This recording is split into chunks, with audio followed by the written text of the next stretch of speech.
Hey guys, this time we're going to talk about Final Fantasy XV, which of course was announced for the PS4 and now Xbox One, but at the time it was just PS4 at the Sony press conference.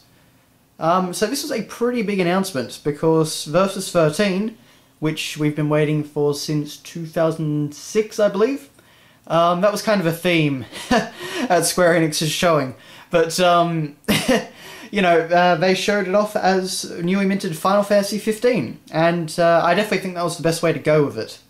Because after all this time, I mean, there's really no point linking it to the Final Fantasy XIII name. And, to be honest, you probably don't want to link it to the Final Fantasy XIII name that much anyway. But, because, I mean, it's got nothing to do with it anyway. But, you know, it looks really good. I'm not sure about the storyline, to be honest. I really don't know about most JRPG storylines anymore, but the gameplay looks fantastic. I love the mechanic how you can throw your sword and then like you literally teleport up after it, and you can fight on the sides of buildings and, you know, do all this crazy stuff. You see him teleporting between airships by throwing the swords and swimming around while Leviathan destroys the city. It looks fantastic. It looks like something really fun. And what they actually did was they released a gameplay video the next day, I believe it was. And what it was it actually shows part of the original CGI teaser for Versus XIII actually being done in the game. So Noctis actually has all the magical swords walking around him. They take pot shots at him and the swords deflect him. He ends up, you know, flying up on the side of a building to take out a guy that's rappelling down and stuff like that. It looks exactly like what we dreamed of back in 2006 with that trailer. And that is an incredibly impressive achievement. I mean, obviously it's taken a long time to get anywhere, but they've done a really top-notch job from what I can tell. So after Final Fantasy XIII, which I am a big detractor from, I have no love for this game whatsoever. I kind of figured, alright, that's it, I'm done with the Final Fantasy franchise. You know, the game took a long time to come out, and when it did come out, it was incredibly disappointing, at least to me anyway. So, Versus, yeah, I kind of put that off my radar, because I figured, alright, after all this time, even if it eventually does come out, you know, it's going to be like Duke Nukem Forever or something like that. It's just going to be, you know, a game with way too much development time, but not enough action, but not a cohesive vision.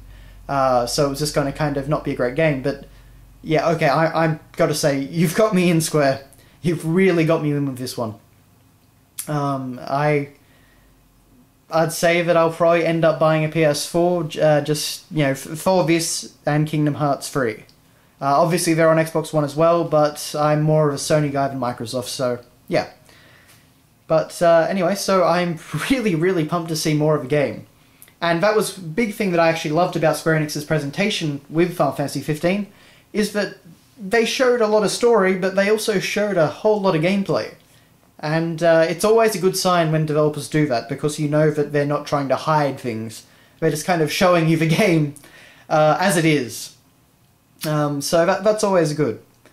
But I'm very glad that Versus XIII didn't end up as shovelware, and I'm really hoping that it can actually redeem the Final Fantasy name. But we'll have to see. I'm kind of hoping that, considering it's been in development for so long and it looks fairly far along right now, I'm kind of hoping for a late 2014 release, but we'll see how it goes. I probably wouldn't get my heart set on it, but that's my current prediction. And actually, while we're on the subject of Final Fantasy, I thought I might just mention Final Fantasy XIII Lightning Returns. So as I say, I don't like Final Fantasy XIII.